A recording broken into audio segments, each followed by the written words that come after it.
Welcome to our channel. Today we how to use Apple Keychain, pro tips step by step clearly. To begin using Apple Keychain, ensure you are signed into your Apple ID on your device. Open the Settings app on your iPhone or iPad. Scroll down and select Passwords. Authenticate using Face ID, Touch ID, or your passcode. Once inside, you will see a list of your saved passwords. To add a new password, tap the plus sign in the top right corner.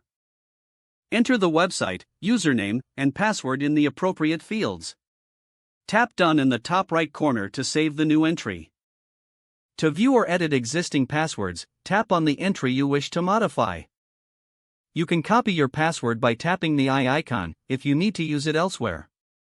If you want to delete a password, scroll to the bottom and select Delete Password.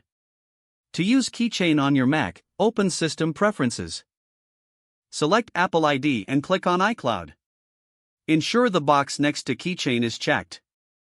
Now, your saved passwords will sync across all your Apple devices.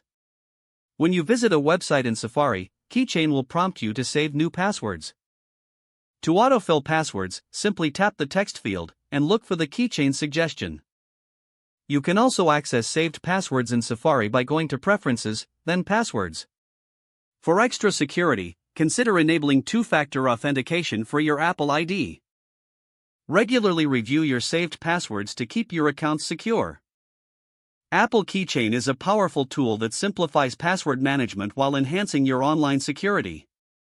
If the page does not load, refresh the browser or try again in a private or incognito window. Make sure you are using the correct email address, then, if your password is not accepted, use the reset option and create a new strong password you can remember. Check your spam folder for verification or security emails, then complete any requested confirmation steps.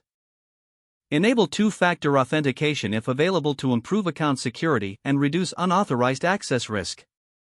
After signing in, review your profile details so your contact information and settings are accurate and current.